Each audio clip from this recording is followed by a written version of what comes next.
No, you don't need the. I'm doing this my way. He a legend, he a legend, he a legend. He a legend, he a legend, he a legend. Talking on it though, then He you a can't put it up legend. later. Welcome to the league, to the league, to the league, to the league, to the league of idols. Welcome to the league, to the league, to the league, to the league, to the league of idols. Hey, what's up, everybody? It's Pichael, and this is Pichael's Betting Picks. Yesterday, I did pretty well, I think, looking at the board. I didn't give specific picks for the most part because I don't want people to just blindly follow what I tell them to do. But today, what I'm going to do is tell you the bets that I'm looking at currently. I think that this will be a helpful way for you to figure out how I actually feel about things. Just try to take in as much information as you can and make as many good decisions for yourself as possible. I'm going to try to go a little faster than yesterday too. The first matchup that we're looking at today is Cloud9 versus Evil Geniuses. I know we went over this yesterday, but I just want to reiterate this before the matchup today at 4 o'clock. Hopefully you can see this before 4 o'clock. I like the Evil Geniuses side of this things in terms of value. I think that Cloud9 does win this series over 50% of the time. So I'm not telling you that Evil Geniuses plus 765 is a sure thing, but from a value perspective, I think that they're undervalued by the market. So I'm probably going to have to put a little bet in on that. In terms of the spread, I think that Evil Geniuses is definitely the better side of the spread. All they have to do is win one of the first 3 games in order to cover the spread. I'll definitely have money on that. G2 is the next matchup for tomorrow. Minus 455 against Origin. Origin just played against Fnatic and lost. G2 just played against Mad Lions and lost. If we look at the last matchups for these teams, they were both playing teams that played the same style as them. So I think that G2, if they played Mad Lions again, they would win. They're the better team at playing that style. It's just on that day, they didn't have a good day. Origin lost to Fnatic.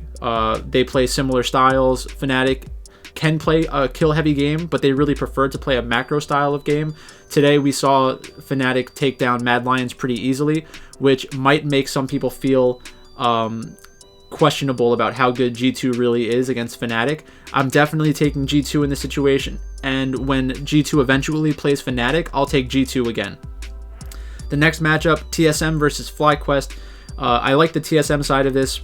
FlyQuest has shown that they have huge problems with their team right now. I think that Wild Turtle has still shown that he's unable to understand the macro game because he's continuously caught out in the wrong position and has looked like a liability often in their losses. I think that what TSM needs to do in this matchup is focus around bot lane, get Kabi ahead, and just punish Turtle for being in the wrong spaces for the most part. In terms of the spread, I do think that they have a chance to cover the spread in this matchup. I'm not 100% taking FlyQuest with the spread at this point, but TSM has been pretty uninspiring throughout the entire season. They have been a team that gives up some pretty bad games, so I could see the ugly TSM showing up for a game or two in this set, which is going to make them potentially not cover the spread. So like I said, I like the TSM money line, and I'm considering the spread for FlyQuest. We go over to Korea now. DragonX versus a Freak of Freaks. It is a mismatch. I think DragonX wins this.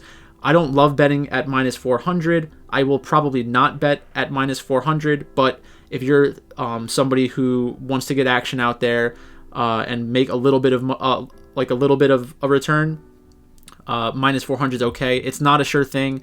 I'd be careful with how much exposure I have to that. Hanwha Life Esports versus Gen G. Gen G is definitely the better side at minus 770.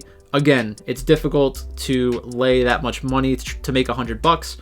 Probably not the best idea in the world, just because if this is that time that Hanwha Life manages to pull off an upset, you're going to be kicking yourself and maybe kicking me. So do not kick me. In terms of the spread, I think that if you want to bet on Gen G, betting on the spread is the way to go. It's minus 180. Yes, Hanwha Life can take a game off of Gen G, but I would rather lose 180 than 770. So that's how I'm looking at that one. Dominus Esports against Sunning. Dominus recently beat Victory 5. A lot of people made money off of that on DraftKings.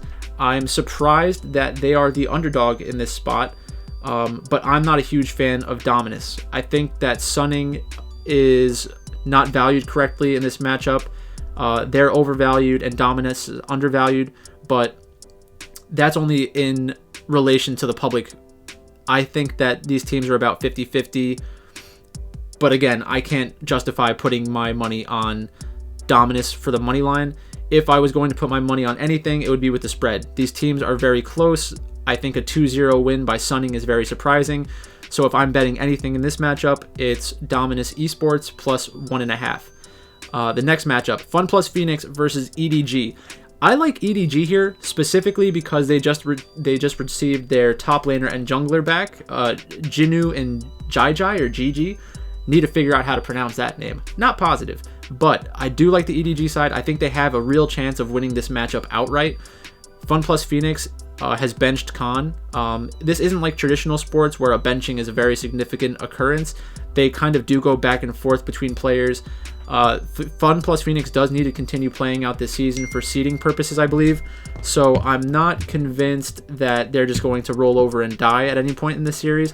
My preferred bet would be EDG plus 1.5 games. I think that they will most likely take one of the first 2 games in the series. So that's where I'm looking at in Fun Plus Phoenix versus EDG. Invictus Gaming versus Billy Gaming. I was on DFS Bachelor earlier today, and obviously DFS Bachelor has issues figuring out what Billy Gaming is going to show up. Personally, I don't really care which Billy Gaming shows up. I think Invictus Gaming is the better side. If I'm going to have any exposure to Billy Gaming today, it's going to be on DraftKings. I think Invictus Gaming minus 670 is a scary bet to take. It's a lot of money to bet on a team that has shown the ability to give up a lot of kills, which is going to put them in like a 50-50 situation in the late game. So I'll definitely stay away from the minus 770.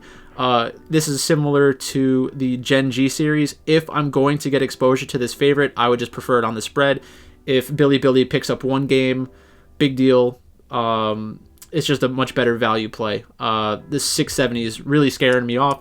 But that's all I have for today. Make sure you check out my live stream around 4 o'clock. I'm going to do a live stream for the Cloud9 Evil Geniuses series, which is going to be on ESPN.